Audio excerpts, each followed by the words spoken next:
Dans les bras des secouristes et les pieds dans l'eau. À Neuville-sous-Montreuil, l'évacuation des habitants les plus exposés s'est décidée en début de soirée. La Canche monte inexorablement jusqu'à menacer les habitations les plus basses. Pour ce couple, la décision de partir s'impose. On est passé en début d'après-midi, il n'y avait pas de souci. Puis vers 17h, ça a commencé à franchement poser problème. Puis là, comme vous pouvez le voir, ça passe pas vraiment. Pour la deuxième fois, on évacue nos poules. Leur poulailler a déjà été inondé il y a 2 jours. Et puis voilà, nos 3 compagnonnes qui vont trouver un autre abri pour la nuit, vu que là, ça sent le compromis encore une fois pour elles ici. Ceux qui décident de partir prennent l'essentiel. D'autres ne veulent pas abandonner leur maison.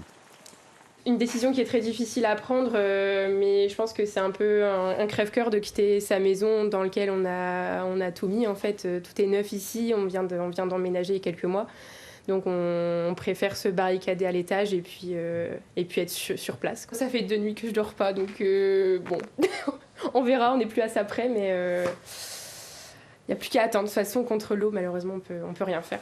À Étréel, le long de la Course, un affluent de la Canche, évacuation terminée. Les sinistrés se retrouvent dans la salle polyvalente et se réchauffent avec un café. Et il y a un autre gîte aussi à Montcavrel, où on peut encore prendre 2 ou 3 personnes. On se rejoint dans 10 minutes, ça peut aller, on doit aller chercher les médicaments. Une solidarité se met en place pour trouver des solutions et passer la nuit au sec. Tous sont rongés par l'inquiétude. En fin de compte, on est tous au même diapason, on ne sait pas ce qui va se passer. Il faut attendre, nous on va passer la nuit ici quand même, parce qu'on ne peut pas partir ailleurs, ou alors chez nos enfants c'est un peu plus loin, donc on ne veut pas prendre de risques sur la route.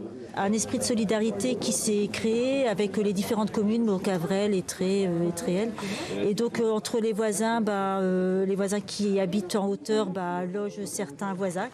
Une nuit compliquée pour tous les habitants, obligés de laisser un bout de leur vie derrière eux avant de se confronter à la réalité des dégâts.